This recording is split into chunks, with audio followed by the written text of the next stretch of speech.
네, 마지막 순서죠. 김동섭의 인사이트 시작합니다. 어서 오십시오. 안녕하세요. 네, 메리 크리스마스. 메리 크리스마스입니다. 네, 어떤 부분에 시장 주목하고 계세요?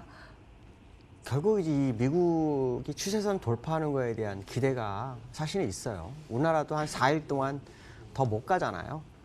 그 얘기는 결국 외부적인 요소를 좀 확인하겠다라는 의지가 굉장히 큰 것 같다라고 말씀드릴 수 있는데요. 미국은 정말 산타랠리가처럼 정말 잘 가고 있어요. 꾸역꾸역 올라가죠. 추세선은 돌파 못하면서 꾸역꾸역 올라갑니다. 어저께 미국이 상승한 이유가 뭘까요? 얼마 전에 이제 무역 협상 1단계가 진행이 됐죠. 그 이후에 중국에서 미국산 수입품에 대해서 관세 인하를 하겠다고 하죠. 한 850종목 됩니다.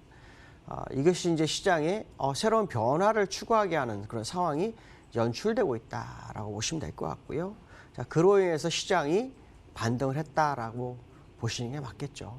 재미난 것은 뭐냐면 재료가 정말 메가톤급 재료가 있어야 아주 긴 추세를 끌고 가는데 그런 재료는 아닙니다. 그러니까 소총 재료인데도 불구하고 시장은 환호하는 모습이 계속 나오고 있죠. 실제로 미국에서도 연준에서 주가 관리팀이 있다고 하죠. 그들이 굉장히 관리를 좀 잘하고 있는 거 아닌가라는 부분인데요. 기술적인 부분은 항상 똑같은 상황이에요. 올랐지만 돌파는 안 되는 상황이죠.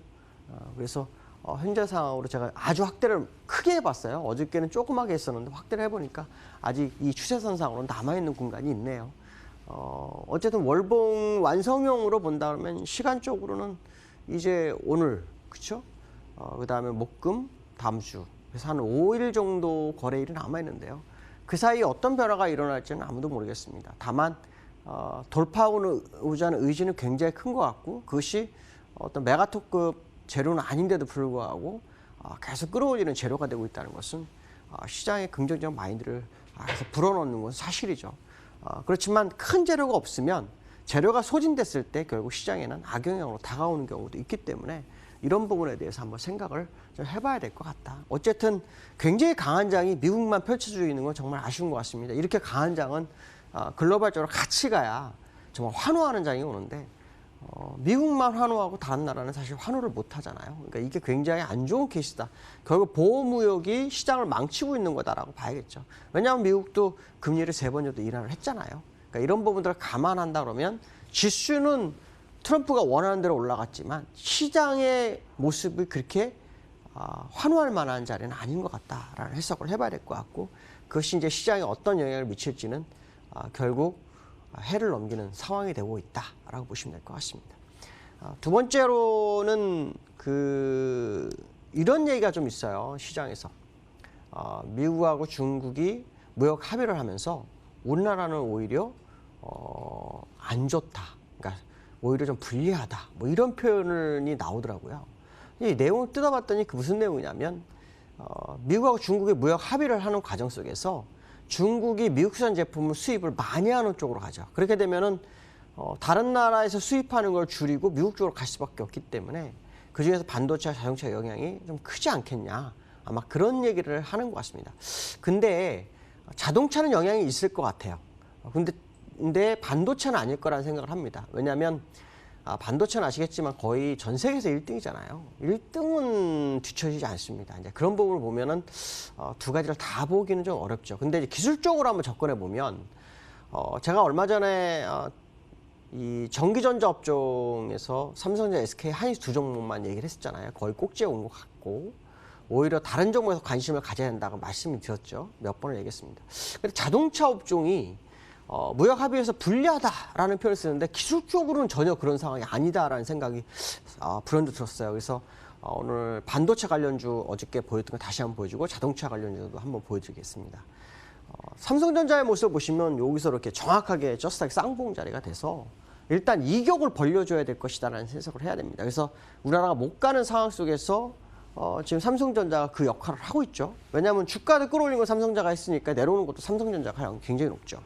그렇기 때문에 일단 1차 무역 합의에서 불리할 수는 있지만 종목에 대해서는 별로 불리하지 않을 거라고 생각하지만 이 주가에 대해서는 약간 불리한 쪽으로 흘러가는 그런 상황이다라고 보시면 될 것 같고요. 자동차가 저는 좀 불리할 수 있다고 해석을 많이 하거든요. 근데 기술적 분석을 한번 쭉 봤어요. 근데 월봉을 보니까 제가 지난번에 그 말씀드렸나요? 이렇게 추세선을 쭉 그었을 때 이 코스피와 같은 차트의 모습을 가진 업종이 삼성전자, SK하이닉스인데 그 종목들이 주가 같이 갔고 지금은 그와 같은 종목이 정유주였다.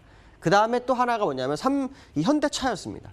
현대차가 벌써 바닥을 찍은 지가 몇 개월 됐네요. 지금 제가 선 하나 쭉 그었는데 13만 5천 원?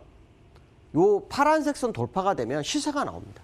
그러니까 지금 아까처럼 중국과 무역의 어떤 합의에 의해서 우리나라 전기, 전자, 반도체 또 자동차가 약간 불리할 수 있다는 얘기를 하고는 있지만 현재 상황으로 본다 그러면은 삼성전자 벌써 시세가 나왔고 회사 이익으로는 그렇지 않을 거라고 판단하지만 종목으로 보면은 오히려 현대차도 기회가 있다. 그래서 이제 이런 생각이 들었어요. 내년도 2020년도는 올해 전기전자가 이끌었던 것처럼 정유하고 자동차가 기회를 주지 않겠나라는 생각이 듭니다. 왜냐하면 대바닥은 다 찍었더라고요. 그러니까 그 얘기는 무슨 말이냐면 추가 하락을 하더라도 대바닥 이하로는 내려가지 않는다라고 해석을 할 수 있거든요. 그 얘기는 내년도에 기회를 볼 수 있는 종목이 되어서 예상과 다른 모습이 아닐까라는 부분이고요. 그 다음에 이제 코스피가 추세선을 못 돌파해요. 추세선 값은 2220입니다. 근데 이제 여기서 만약에 쭉 내려왔다 이렇게 쭉 올라가게 되면 2250까지도 갈 수 있겠지만 어쨌든 현재로서는 2220 정도가 추세선 값인데 그 가격이 돌파되지 못하고 있는 것은 갭에 대한 부분도 있고 또 기관도 매수를 하지만 물량으로는 매도를 하고 있습니다. 그렇기 때문에 시장의 수급이 약간 꼬인 상황이다라고 해석하시면 정확하지 않을까 이렇게 말씀드릴 수 있을 것 같습니다. 오늘 여기까지 하겠습니다. 감사합니다. 네. 오늘은 성탄 휴일을 앞두고 있어서 거래도 잘 되지 않고 있고요. 소강 상태를 보이고 있습니다. 아마 주요 매수 주체들도 매매 쉬는 곳이 참 많을 거라고 예상이 되는데요. 이런 날은 그리고 아마 연말까지는 내년을 바라보고 이 전략들을 모아가고 준비하는 그런 나날을 보내야 하지 않을까 생각이 됩니다.